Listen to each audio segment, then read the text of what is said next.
네, 연예계에도 사건 사고가 끊이질 않고 있습니다. 배우 강지환 씨가 성폭행 혐의로 긴급 체포됐습니다.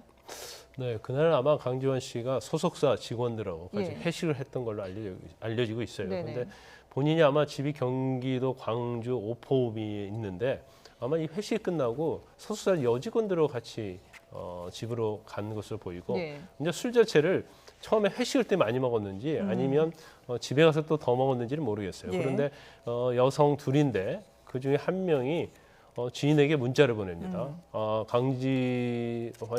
강지환 배우 집에 내가 갇혀 있다. 네. 그래서 신고를 하게 되고 신고를 해서 경찰이 집에를 도착해 보니까 강지환 씨가 술에 취해서 어떤 여성과 같은 방에 있었다는 거죠. 예. 그래서 이 여성들이 주장하는 것은 한 명은 나는 성폭행을 당했다고 주장을 하고요. 또 한 명은 나는 강제추행을 당했다고 주장을 하고 있어요. 네. 그래서 경찰이 긴급 체포해서 조사하고 있는데 강지환 씨 진술은 그거예요. 본인은 전혀 술을 많이 먹어서 기억이 나지 않는다.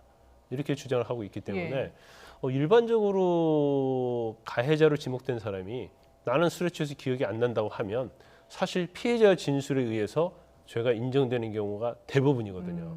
그래서 강지환 씨 입장에서 보면 굉장히 불리한 입장이다. 이렇게 볼 수 있어요. 그러니까 적극적으로 부인을 한 게 아니라 기억이 없다라고 얘기했기 그렇죠. 때문에 같이 술을 먹고 있었는데 네. 나는 그러한 행위를 한 적이 없고 그날 같은 방에 있었던 이유 중에 하나는 뭐 거기에 대한 구체적이고 합리적인 그러한 뭐 변명을 하고 그게 네. 신빙성이 있다고 한다면 혐의를 벗어나겠지만 예.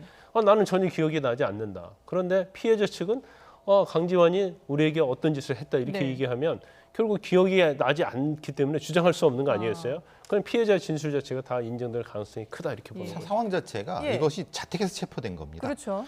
이 피해자분들이 거기에 감금돼 있다고 하는 상황이기 때문에 네. 경찰에 들어가서 체포를 했기 때문에 네.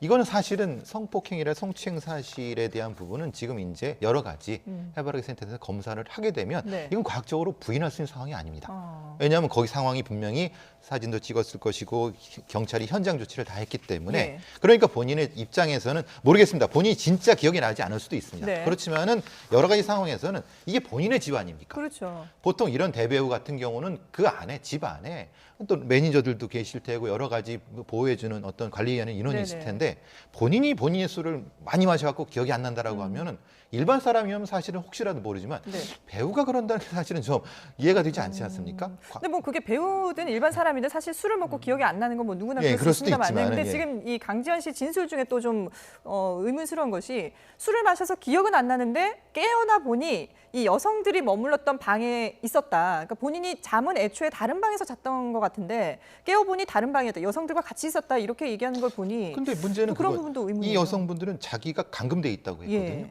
본인이 거기서 주무셨다고 하면 어떻게 감금이 되는지 전 모르겠어요. 그거에 대한 논리적인 해석이 좀 필요한 부분이라고 보여지거든요. 예. 예. 그러니까 이게 양쪽의 어떤 뭐 정확한 진술과 함께 증거들도 또 확보를 해야지 이번 사건이 명백하게 밝혀지지 않을까 싶어요. 일단 일반적으로 이제 성범죄와 관련해서는 예. 굉장히 밀폐된 장소에서 이루어진단 그렇죠. 말이에요. 그러면 그 안에서 이루어진 걸 목격자 있을 수 없어요. 네. 그러면 결국 CCTV도 있을 수가 그렇죠. 없고요. 예. 피해자와 가해자의 진술 중에서 누구 진술 신빙성이 있느냐에 관한 싸움인데 일단 피해자는 2명이잖아요. 네. 그리고 이 자체가 술을 많이 먹은 상태에서 이루어졌고 예. 그러면 이 피해자들이 그러면 강지환 씨에 대해서 어떤 목적을 가지고 과연 허위 고소를 한 거냐.